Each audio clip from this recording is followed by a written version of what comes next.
Bismillahirrahmanirrahim. Assalamualaikum warahmatullahi wabarakatuh. Alhamdulillahilladzi rafa'a rutbata ahlil ilmi wal basirati fid din wa ja'alahum lid-dini qiwama walil mahasini nizama. Ashhadu an la ilaha illallah wahdahu la syarikalah. Man yusyrik billahi yalqa athama wa yakhlud fi jahannama muhana. Wa ashhadu anna Muhammadan abduhu wa rasuluh faqad faza man kana an-nabiyyu qudwatan lahu wa imama. Salawatullahi wa salamuhu alaihi wa ala alihi wa ashabihi salatan tadumu dawama wa salaman ya'qibu salama. Kaum muslimin, pemirsa dimanapun Anda berada,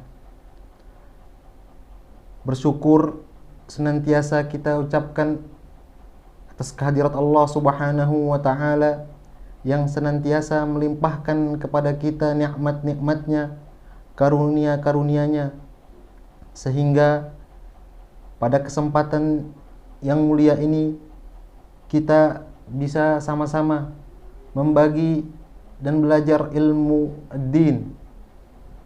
Semoga Allah subhanahu wa ta'ala memberkahi amal ibadah kita.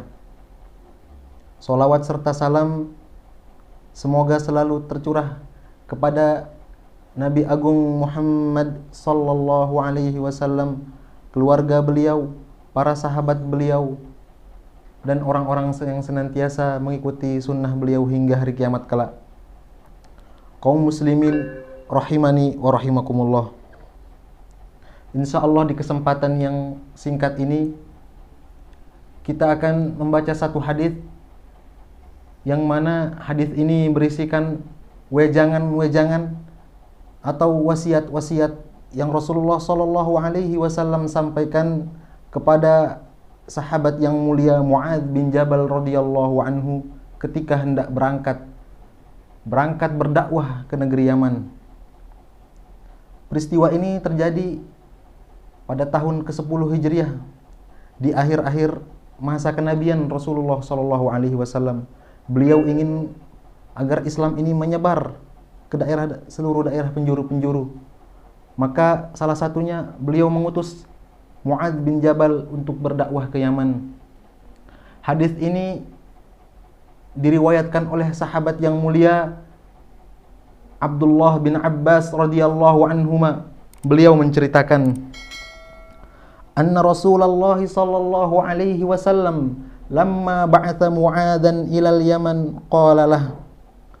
Tatkala Rasulullah sallallahu alaihi wasallam hendak mengutus Mu'adz bin Jabal untuk pergi berdakwah ke negeri Yaman, beliau berpesan kepadanya, innaka ta'ti qauman ahla kitabin, innaka ta'ti qauman min ahlil kitab. Wahai Mu'adz, engkau akan berdakwah mendatangi orang-orang ahli kitab, orang-orang ahli kitab dari kalangan Yahudi dan Nasrani. Kaum muslimin, orang-orang Yahudi dan Nasrani, mereka adalah orang yang paham tentang agama Islam ini. Mereka sudah tahu bahwa akan ada nabi akhir zaman yang diutus. Mereka orang yang pintar dalam berdebat. Maka Rasulullah mewanti-wanti Mu'adz mereka akan mendatangi orang-orang ahli kitab di negeri Yaman, agar Mu'adz bersiap-siap dalam berdakwah dengan bijaksana menghadapi orang-orang ahli kitab. Falyakun awwala ma tad'uuhum ilaihi syahadatu alla ilaha illallah wa fi riwayah ila an yuwahhidullah. Rasulullah berpesan, wahai Mu'adz, yang pertama kali engkau harus dakwahi mereka adalah engkau mengajak mereka untuk bersyahadat la ilaha illallah, untuk mereka mentauhidkan Allah subhanahu wa ta'ala. Jadi kaum muslimin rahimani wa rahimakumullah, dimanapun pemirsa berada, orang-orang ahli kitab ini mereka memiliki kalimat ini, la ilaha illallah. Karena apa? Para rasul telah diutus kepada mereka sebelum zaman Nabi Muhammad. Kitab-kitab telah diturunkan kepada mereka. Mereka memiliki kalimat la ilaha illallah. Mereka tahu bahwa Allah Subhanahu wa taala adalah Rabb yang berhak disembah.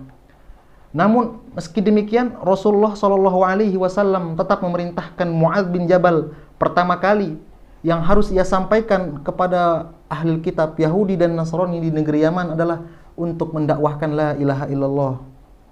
Kenapa? Karena la ilaha illallah memiliki konsekuensi, yaitu kita tidak beribadah kecuali hanya kepada Allah Subhanahu wa taala. Orang-orang Yahudi dan Nasrani, di samping mereka meyakini bahwa Allah Subhanahu wa taala sebagai ilah, mereka menganggap Uzair anak Allah. Mereka menganggap Isa anak Allah. Ini yang harus diperbaiki. Ini yang pertama kali harus dirubah. Timbul pertanyaan, mengapa tauhid? Mengapa yang pertama kali harus didakwahkan tauhid kepada Allah Subhanahu wa taala?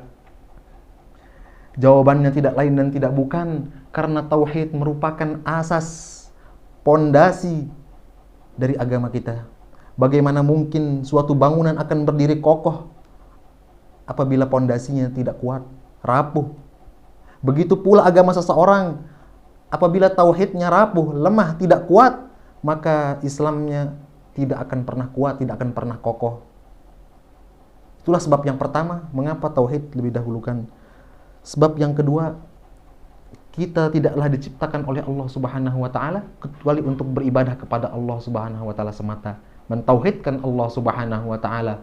Allah Subhanahu wa taala berfirman, "Wa ma khalaqtul jinna wal insa illa liya'budun." Wa makna ya'budun ay yuwahhidun. Tidaklah aku ciptakan jin dan manusia kecuali hanya untuk beribadah kepadaku. Maksud kata beribadah di sini yaitu mentauhidkan Allah Subhanahu wa taala, mengesahkan Allah Subhanahu wa taala dalam peribadatan, meninggalkan segala bentuk sekutu-sekutu bagi Allah Subhanahu wa taala. Itulah dia tauhid.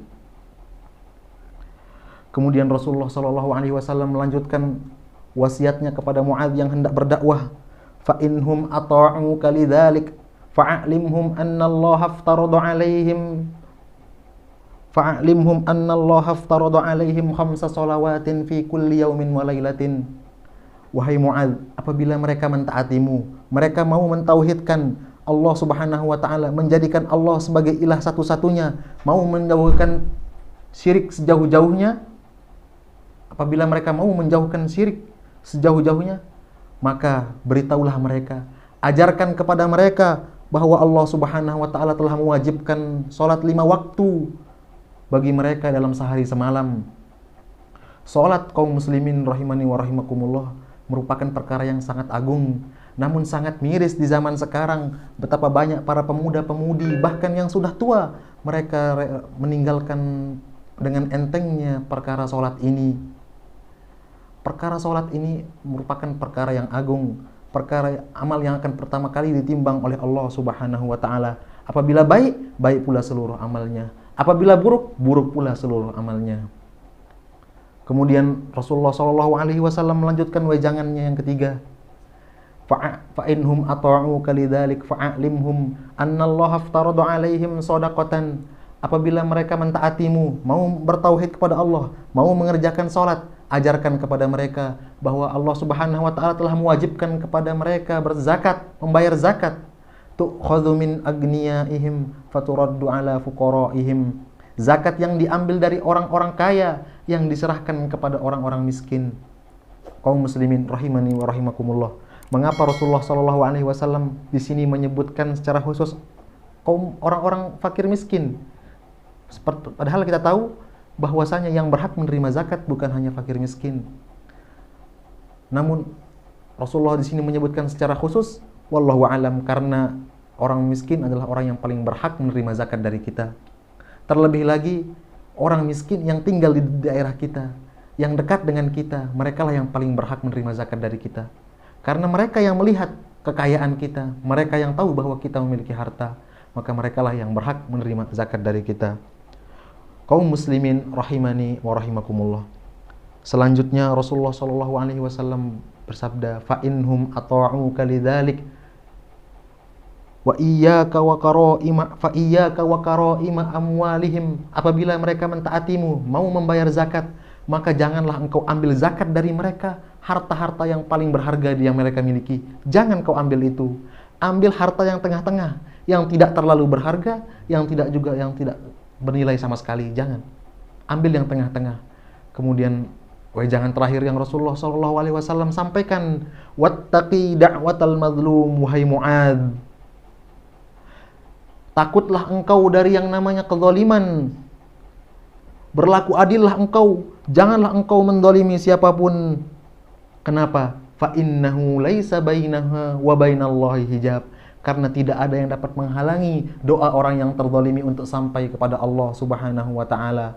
Apabila orang yang terzalimi mereka berdoa kepada Allah Subhanahu wa taala, Allah akan ijabahi secara spontanitas. Kaum muslimin rahimani wa rahimakumullah. Dan ketahuilah, tidak ada dosa yang Allah akan segerakan bagi pelakunya hukuman di dunia melainkan dosa kezaliman. Rasulullah SAW bersabda dalam hadis yang diriwayatkan oleh Abu Daud. Rasulullah bersabda, "Ma min dhanbin ajdar an yu'ajjilallahu li sahibihil uqubata fid dunya ma'a ma yuddakhiru lahu fil akhirah mithlul baghi wa qati'atir rahim." Tidak ada satu dosa pun yang lebih layak Allah segerakan hukuman bagi pelakunya di dunia, dan ia akan simpan dosa itu, hukuman tersebut sampai akhirat, melebihi dosa kezaliman dan dosa memutuskan tali silaturahim. Kaum muslimin rahimani wa rahimakumullah. Itulah dia wejangan atau wasiat-wasiat yang Rasulullah sampaikan kepada sahabat Mu'adz ketika beliau mengutusnya untuk berdakwah ke negeri Yaman. Yang pertama, tauhid kepada Allah Subhanahu wa taala. Ini yang paling penting. Karena bagaimanapun banyak sedekah orang, zakat seseorang, sholat seseorang, apabila dia masih melakukan kesyirikan, semua itu akan hangus. Allah Subhanahu wa taala berfirman, "La in asyrakta la yahbatanna 'amaluk." Apabila engkau mensekutukan Allah Subhanahu wa taala, berlaku syirik pada Allah Subhanahu wa taala, semua amalanmu akan terhapus. Yang kedua, wasiat Rasulullah, ajarkan kepada mereka sholat 5 waktu. Ini yang wajib-wajib. Sholat 5 waktu. Kemudian membayar zakat.